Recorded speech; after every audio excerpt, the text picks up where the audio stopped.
So this morning I'm with Daryl Moore in Mount Albert, Ontario. And we found this nice little park a little further away from the construction noise. So hopefully everyone can hear us today. Nice babbling brook in the background. Yeah. It's always nice to have that brook in the background. And Daryl has said this is his first experience also working outside painting. Absolutely. So I see the sky has inspired you today. It has, absolutely. I enjoy just the whole combination. And again, when I do my nature shots, the fact that there's so much life and death right in front of you is an interesting aspect to it. It brings a personal feeling to everyone. And you're using acrylic today, right? These are acrylics, yep.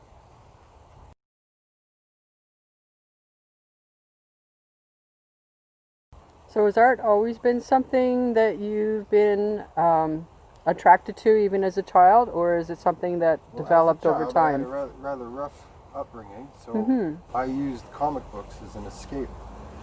And through that,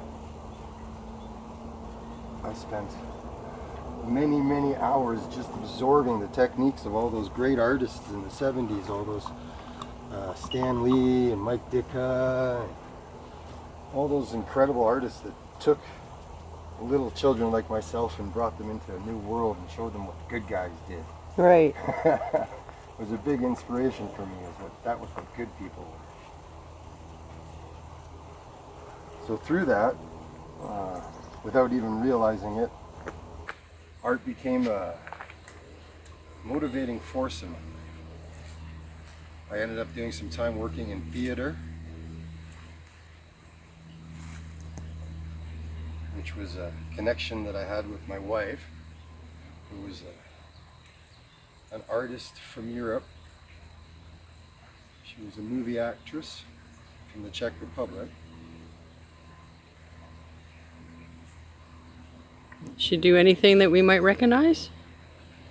She actually was in Semaphore, which was a very popular theater group led by Jiří Suchý, who was a very, very famous Czech poet and a national hero.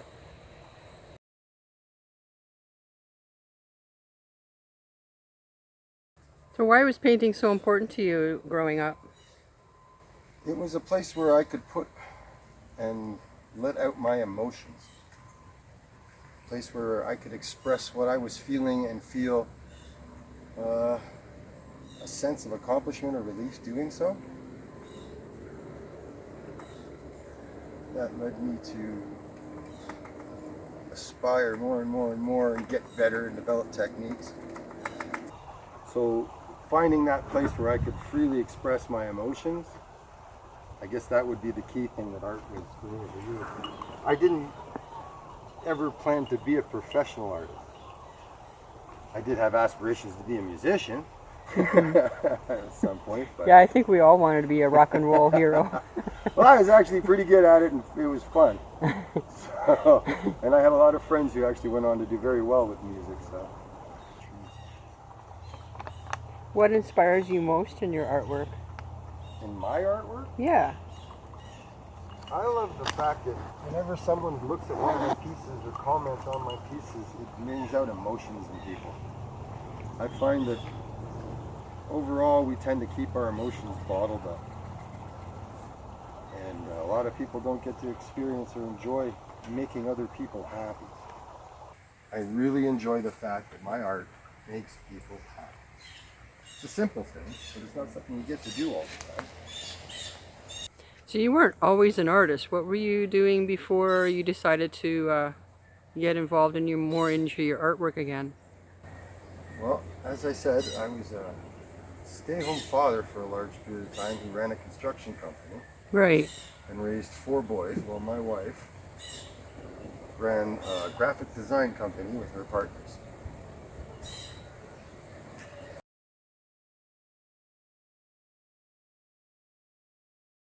The very first painting I did was actually a home run for me. I still think to this day it was my very best. So that was kind of the straw that broke the camel's back. Once she saw me do that, I was going to be doing that for a very long time. That's great. And she got right behind me and was incredibly supportive. Now, we still had 4 children to raise. And unfortunately, she got sick in 2009, and passed away from cancer in 2010. I was left to raise the boys, and I've been doing so since. Mm-hmm. But in about, 2018, my youngest finally graduated high school, and I was kind of given a bit more freedoms than I had had. So I decided I was going to chase my dream, something I've always wanted to do, something that was for me for a change instead of for everyone else. Yeah. And here we are. This year has been probably my most prolific year. I've got well over 20 paintings done. Do you think being that prolific has a lot to do with the COVID situation, or? Oh, absolutely. Yeah. Taking advantage of this whole situation as an artist has been a real big turning point for me. I've been able to spend hours painting. Right. And I've been able to connect with a broader audience because they've kind of been trapped in our little small town here. They've been kind of trapped without anything to do. So I have a giant window on the main street which I'm able to display my paintings in. And the people have taken to it very well. That's great. And I've been getting lots of support and encouragement from the locals, which is lovely.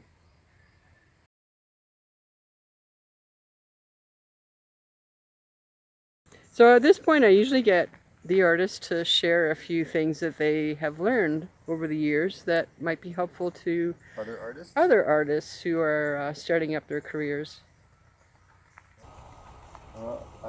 As I am just starting my career, I haven't really learned that much. I have learned that social networking is becoming very, very important and key. I'm trying or endeavoring to get that more in there. Being an older person, or one of a different generation, it's not coming easy to me. Yeah. But keep on working on it. Really, I think social media is a lot like this video. It's just a different way of communicating rather than writing a letter or sitting down and having coffee with somebody. Mm-hmm. You're just having a conversation, but in a different way.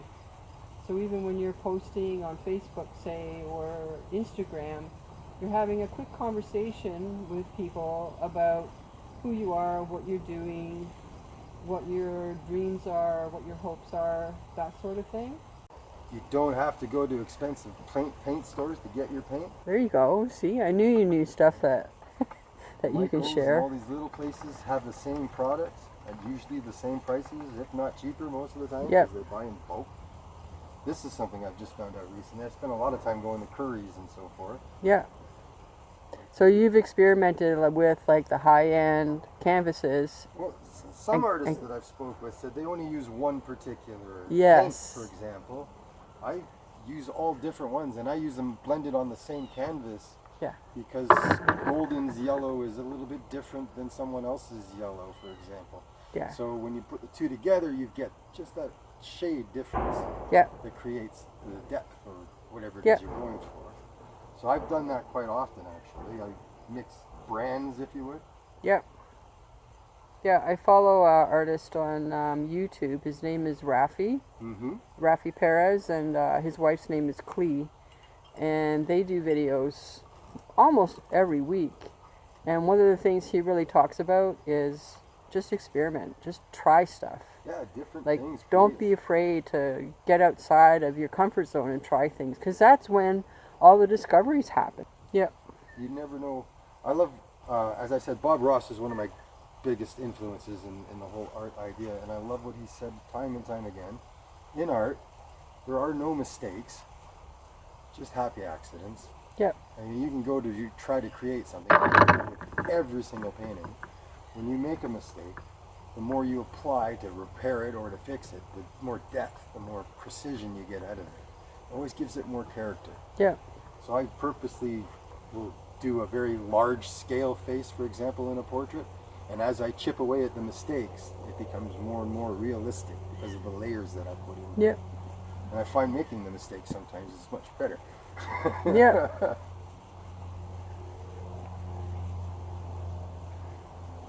I think it's almost a narrative for life. When we make mistakes, We learn, it forces us to be our best. right? You learn when you make a mistake. Yeah. So you're slightly more than halfway through, it looks like. What do you think so far working outside? Oh, this is very unique. I'll be honest with you. It's different. I don't know if I could do it all the time. Again, watching my painting fall in the middle of painting it is a little off-putting. It just adds to the character. I am enjoying it. So I've always enjoyed my painting. I've always found it to be a personal relief. And then I realized while I was doing this through the COVID that when I do a painting and people see it, it brings them joy and happiness. And what a better way to spend my time. Yeah. I mean, I've raised my 4 boys. They're doing very well. So it's time for me to do something I want to do, and I want to make people happy. Yeah. So I get to do it through my art. Exactly. It's a bonus for everyone, in my opinion.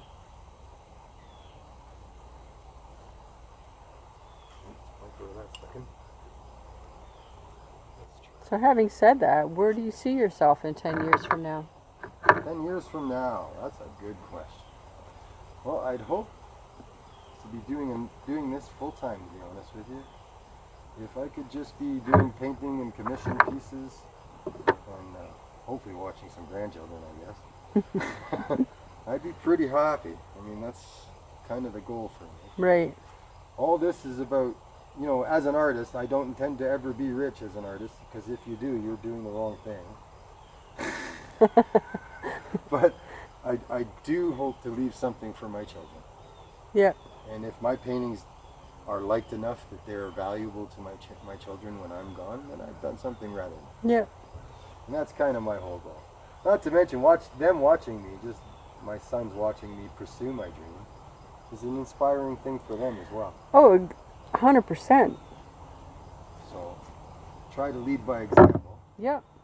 Try to teach them they can do whatever they want if they try hard enough. Yeah. I've always preached that to my daughters, and now it's my chance to put it in action. Right? It's a great opportunity as a parent. I mean, you work very hard raising them, but it's up to them to make the decisions. It's up to them to take the steps. Yep. Sorry, just getting to sometimes you just get caught up, right?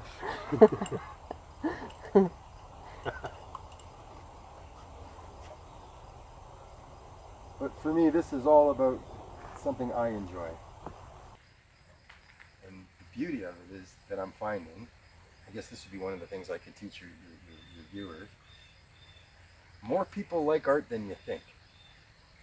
This is in everybody's life, every day. Yeah, I think that's completely true. And if someone has said, well, I don't like art, it's just because they haven't found that particular thing that really touches them on the emotional level. Now here's the scary part, eh? When you get to a pretty decent painting, and you got to put something in there to make it a little different.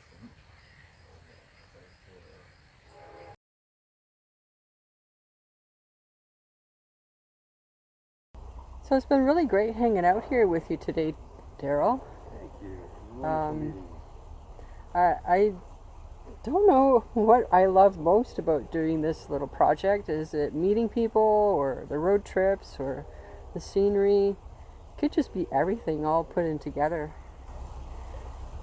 Well, I'm hoping it's a unique experience each and every time. I mean, it must be really wonderful getting to meet all these different people and seeing what they've done with their lives, their art. It is, and the cool part is the similarities. Now that this is episode 6, and if you watch each episode, there's things almost verbatim that every single artist will say about their work or about their experiences or about what inspires them. Interesting. And yeah, it really is. And everyone is so diverse from different backgrounds, different ages. It's become a social experiment almost. Well, it is nice to just stumble upon things, isn't it? It totally is. Much like I stumble upon my art. It makes it feel more like you were meant to do something like that. When you just find it. Hey, it's not bad. Is there any last words of advice Encouragement? or wisdom that you could provide There other is no artists? such thing as a bad painting. And that is the most true thing I could tell anyone, because every painting is your expression of your emotions. Right. And every artist's goal is to have your emotions evoke emotions in the artist's eyes. Now, I think anyone can do it. I don't think you're limited by anything but your own abilities, your own desires. Exactly. I think more people should be chasing their dream. And it would be a better world. Oh, for sure. For sure.